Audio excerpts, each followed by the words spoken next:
কেন সাধুরা আপনাদের হাতে খাবে না, এর কারণ আজকে একেবারে মূল উঠে দিয়ে যাব, যাতে আর জীবনে মনের ভিতর না ঢোকে যে আমার হাতে খায় না কেন। আজকে যেগুলোই বলে, একজন একটু বলেন তো যে আমার হাতে খায় না কেন, আজকে দেখি। কি চিন্তাধারা এদের! পেশেন্ট তো চিটাগুড় বলে, নেবেন কি নেবেন কি? চিটাগুড় চেনেন তো? আপনাদের দেশে কি বলে গো? চিটাগুড় বলে না তো? চিটাগুড় বেসে বলে নেবেন কি নেবেন কি। যদি ওর কাছে কেউ অন্য কিছু চাই দিবার পারবে? আপনি সাধন ভজনের বাড়ির কাছে নাই, কয় আমার হাতে খায় না কেন?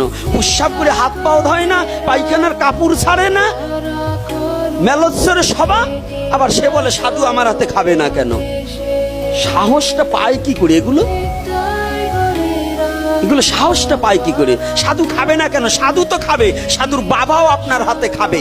একটু আচরণশীলা হন, একটু ধর্মপরায়ণতা হন, একটু ভক্তি মার্গে প্রবেশ করুন, ভগবানকে বিশ্বাস করুন, আপনি ভগবানের সেবায় ব্রতী হন। সাধু খাবে না, সাধুর বাবাও আপনার হাতে খাবে। আর আপনি কিচ্ছু করবেন না, সাধু খেলো না, এই জন্য সাধুর বদনাম সারা দেশ ঘুরে ছাইয়ে বেড়াবেন। এটা কি ধর্ম? কি বাবারা কষ্ট পাচ্ছেন আমার কথা? খাবে না কেন?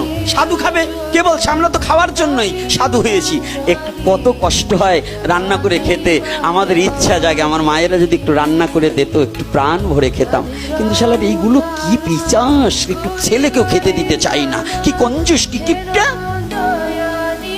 কেন? ওই স্বভাবটা পরিবর্তন করলেই তো এগুলো আপনাদের হাতে খাবে। সমানে নিজ, ভাব মানে আচরণ। যে নিজের আচরণটাকে পরিবর্তন করে না, তার স্বভাব ভালো না।